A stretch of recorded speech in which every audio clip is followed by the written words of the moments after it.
Chcecie dowiedzieć się, czym jest i jak poprowadzić horror? Zastanawiałem się, jak to opisać, co jest kluczem do dobrego horroru.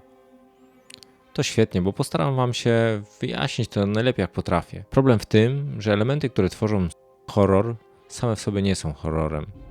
Elementy takie jak duża ilość krwi, przerażające potwory czy nagłe, gwałtowne dźwięki mogą być skuteczne w odpowiednich okolicznościach, ale same w sobie nie tworzą prawdziwego uczucia grozy.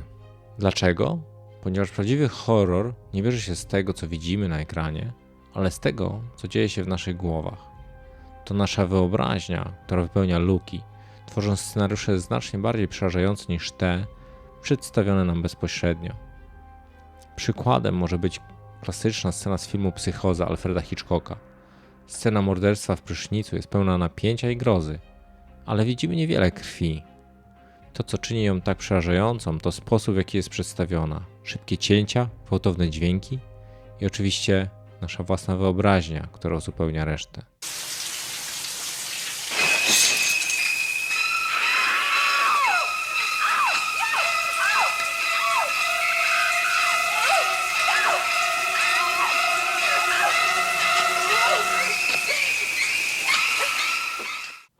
Strasznie wyglądające potwory nie tworzą horroru same w sobie. D&D pełny jest strasznych potworów, a nie czujemy się nimi przerażeni. Horror to dyskomfort, który czujemy, kiedy go widzimy, jak ostry smak, który tak naprawdę nie jest smakiem. Takie podrażnienie zmysłów. Co to? Jest tam kto?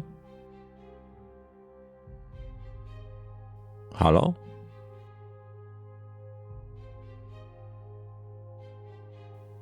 Skąd się tu wzięłaś?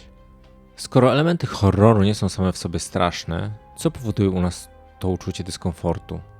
I tu odpowiedź jest dosyć złożona, bo jest to kombinacja elementów, ale jeden w nich jest dominujący. Jest to bezradność. Pomyślcie o horrorach, które wydały wam się straszne. Bohaterowie są tam często bezradni wobec tego, co ich czeka. W pierwszym, Obcym, bohaterowie są ekipą obsługującą statek. Ich walka przeciwko obcemu jest skazana na porażkę.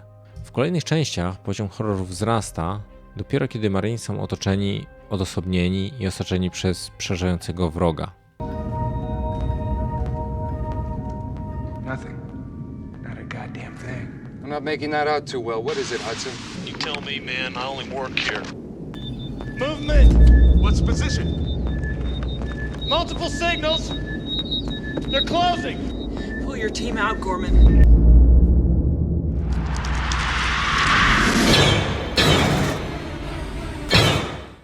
Izolacja staje się jednym z głównych motywów The Thing, czyli Coś, Johna Carpentera. W odległej bazie na Antarktydzie grupa naukowców staje twarzą w twarz z kosmicznym organizmem, który potrafi przejmować kształt innych istot. Naukowcy są odcięci od świata, otoczeni mroźnym pustkowiem i nie mogą ufać nikomu. Tu dochodzimy do drugiego ważnego punktu i elementu horroru – izolacja. To uczucie izolacji potęguje w nas niepokój. Izolacja może być wielopoziomowa, począwszy od izolacji od reszty świata poprzez odległość i brak możliwości kontaktu z resztą świata, kończąc na izolacji od siebie nawzajem. Zauważyliście, jak często w horrorach bohaterowie są w odosobnionych miejscach, bez zasięgu sieci, a w kluczowych momentach, jak często sami stawiają czoła zagrożeniu? Czasami ta izolacja zaczyna się od razu, czasami postępuje. Wszystko zależy od scenariusza, który się tworzy. Zanim rozpoczniesz sesję, dobrym pomysłem jest powiedzieć swoim graczom, że dzisiaj gramy w przygodę w konwencji horroru. Będziesz potrzebował ich współpracy i wczucia się w klimat sesji, aby zbudować właściwą atmosferę. Oczywiście jest to możliwe bez takiego wprowadzenia. Tylko skoro jest to wasza wspólna gra, łatwiej będzie to zrobić, jeśli dasz im wcześniej znać. Pozwól na śmiech przy stole. Nie przejmuj się, że to zniszczy atmosferę.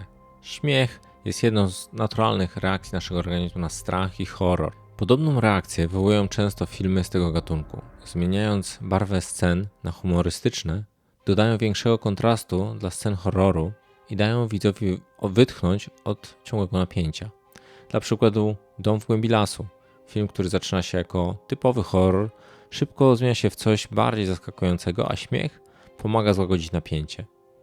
Musisz pamiętać, że w rzeczywistości ludzie często się śmieją w sytuacjach stresowych, jako mechanizm obronny, więc pojedyncze wybuchy śmiechu nie zniszczą atmosfery, a raczej tylko rozładują nadmierne napięcie. Kiedy już dojdzie do samej sesji, musisz wzmacniać klimat opisami. Opisuj detale, takie jak odgłosy, skrzypienie desek czy zawiasów, zapachy jak metaliczny zapach krwi. Wpływaj na wyobraźnię graczy poprzez ich wszystkie zmysły. Kiedy pokazujesz horror przez opisy i wizualizację, stopniuj napięcie i zmieniaj intensywność. Jeśli za wcześnie zaczniesz od za mocnych i makabrycznych scen, jak później podniesiesz poprzeczkę. Jeśli sceny od początku do końca sesji będą na najwyższym poziomie intensywności, jest ryzyko, że gracze się uodpornią i przestraszenie ich będzie trudniejsze. Dobry horror nie polega tylko na ciągłym napięciu. Warto wprowadzić momenty wytchnienia, spokoju, które zostaną nagle przerwane przez coś przerażającego. Taka zmienność rytmu może zwiększyć uczucie niepokoju.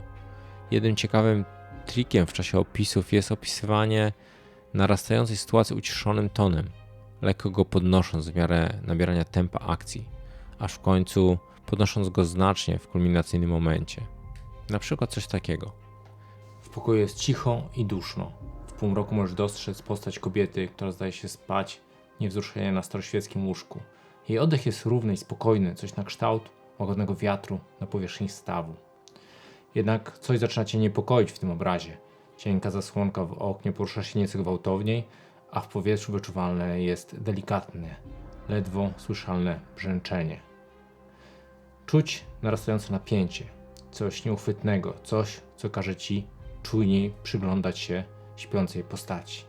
Nagle jej oczy otwierają się gwałtownie, białka są nienaturalnie szeroko rozwarte, a źrenice zupełnie się zawęziły.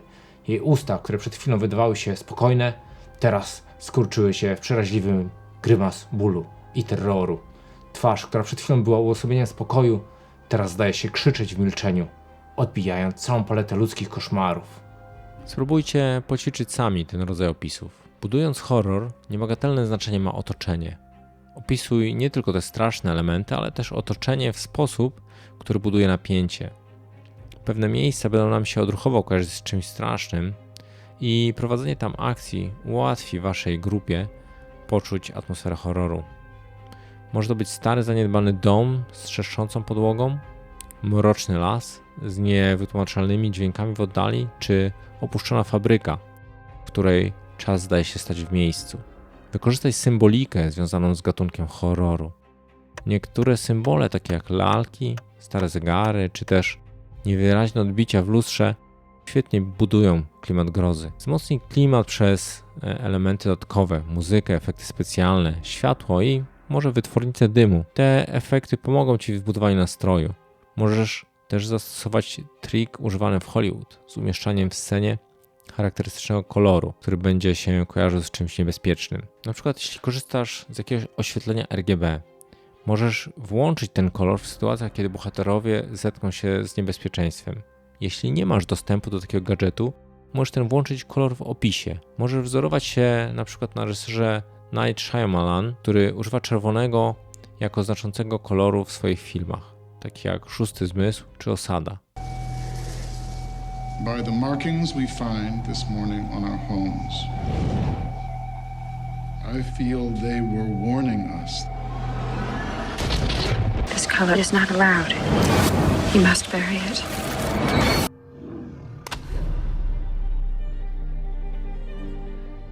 Ostatni element wzmacniania klimatu, jaki chciałbym poruszyć, to rekwizyty. Pomyśl, jaki poruszający rekwizyt mógłbyś przygotować. Zakrwawiona farbą atrapa noża, czy spreparowana lalka jako główny antagonista przygody? Lub tylko poboczny element, który ma poruszyć wyobraźnię bohaterów. Co się stało?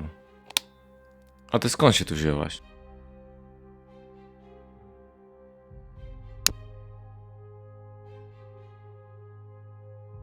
Co się tak patrzysz?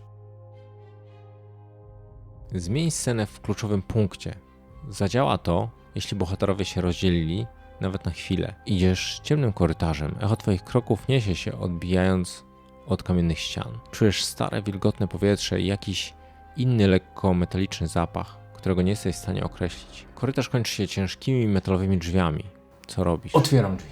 Z ciemności, z uchylonych drzwi wyłania się dłoń i próbuje chwycić cię za nadgarstek. Jane, powoli rozglądasz się po bibliotece i słyszysz nieustanne cykanie zegara, które rozbrzmiewa w ciszy tego miejsca. Zapach starego papieru dominuje w tym pomieszczeniu. Nagle wszedł się cię chłód. Poczułaś zimno, którego źródło znajduje się za tobą. Odwracam się. Tu znowu przychodzi do kolejnego gracza. W ten sposób budujesz napięcie powodowane niewiadomą, która czeka bohatera, kiedy przyjdzie jego kolej. Buduj niepewność przez całą sesję. Niech niewiadomą będzie, czym jest istota, która nawiedza dom. Kiedy bohaterowie gracze mogą przeciwko czemuś walczyć i z tym wygrać, czar horroru pryska. To niepewność tego, co ich oczekuje, będzie najbardziej przerażająca. Chociaż krwawe i brutalne sceny mogą w pewnym stopniu wstrząsnąć widzem, to prawdziwy horror pochodzi z głębszej psychologicznej reakcji. To gra z naszymi najgłębszymi lękami, niepewnością i tym, co może czaić się w cieniu, tuż za rogiem naszej świadomości. To, co nieznane, przeraża nas najbardziej. Ważne jest, aby nie ujawniać od razu wszystkich kart. Pozwól graczom domyślać się, co się kryje za rogiem, zamiast od razu im to pokazywać. Pozwól na interpretacje i domysły, które często są bardziej przerażające niż samo zagrożenie. Jeśli mielibyście zapamiętać jedną rzecz z całego tego materiału, to właśnie ten punkt bym wam zaproponował. W horrorze niezwykle ważne jest to, aby gracze nie wiedzieli, czego się spodziewać. Im mniej przewidywalna sytuacja, tym bardziej niepokojąca i nieprzewidywalna może być reakcja graczy. Dlatego zmień rzeczy, które są im znane. Stosuj rzeczy, których bohaterowie się nie spodziewają. Dlaczego w Egzorcyście sceny są tak poruszające? Bo postaci opętane poruszają się zupełnie inaczej niż do tego przywykliśmy. I mimo tego, że są to ludzie, powoduje to w nas wewnętrzny niepokój i strach. Innym przykładem jest film Zakonnica, które zazwyczaj kojarzą się z religijnym spokojem i oddaniem. Jednak w tym filmie postać zakonnicy zostaje przekształcona w coś, co budzi strach. Pozostają jeszcze elementy emocjonalne, które mogą pośrednio wpłynąć na budowanie atmosfery. W sesjach horroru warto grać na strachu przed utratą czegoś ważnego, nie tylko życia, ale też zdrowia psychicznego, wspomnień, bliskich postaci, czy choćby przedmiotów, które mają ogromną wartość dla postaci. Pomyśl, czy bohaterowie graczy mają coś takiego, aby wykorzystać to w czasie gry. Warto zainwestować w budowanie przywiązania emocjonalnego graczy do postaci pobocznych, miejsc lub nawet przedmiotów. Gdy te elementy zostaną zagrożone lub zmienione, reakcja graczy będzie silniejsza. Możesz spróbować wprowadzić elementy moralne, gdzie postacie będą musiały dokonywać trudnych wyborów, a ich decyzje będą miały konsekwencje. Poczucie winy może być dodatkowym narzędziem budującym atmosferę. Jeśli chcesz prowadzić przygodę horroru na jakąś konkretną okazję, np. Halloween, staniesz przed wyborem, czy powinna być to przygoda w istniejącej kampanii, czy też jednorazowa, osobna przygoda. Według mnie zazwyczaj łatwiej będzie to przeprowadzić w osobnej przygodzie niż w kampanii, z kilku względów. Jednorazowe przygody są zazwyczaj krótsze i bardziej skoncentrowane, co ułatwi przygotowanie. Możesz wprowadzić elementy zaskoczenia, których gracze się nie spodziewają, nie martwiąc się o wcześniejsze zdarzenia z kampanii, ani długoterminowe konsekwencje dla ich postaci czy świata gry. W kontekście tematu horroru, one-shoty pozwalają na stworzenie intensywnego, skoncentrowanego klimatu, który może być trudniejszy do osiągnięcia w dłuższej kampanii. Zwłaszcza jeśli konwencja istniejącej kampanii jest np. heroic fantasy. Jaka powinna być idealna wielkość grupy do takiej sesji? Myślę, że powinieneś grupę ograniczyć do 3-4 graczy, nie więcej. W mniejszej grupie każdy gracz ma więcej okazji do interakcji i angażowania się w historię oraz więcej czasu na ekranie. Pozwala to na głębsze zanurzenie się w atmosferę sesji, co jest kluczowe dla doświadczenia horroru. W większych grupach łatwiej jest o rozproszenie uwagi i zaburzenie napięcia. Gdy graczy jest mniej, łatwiej jest prowadzącemu utrzymać odpowiedni nastrój i kontrolować tempo gry. Jak mówiłem wcześniej, w horrorze poczucie bezradności i zagrożenia jest kluczowe. W mniejszej grupie każdy gracz czuje się trochę bardziej na celowniku potencjalnego zagrożenia, co wzmacnia uczucie napięcia. Mam nadzieję, że te 12 punktów pozwoli wam przygotować świetną sesję horroru. Dajcie znać koniecznie, jak wam poszło. Zasubskrybujcie nasz kanał i zapraszam do obejrzenia kolejnego materiału. Co to było?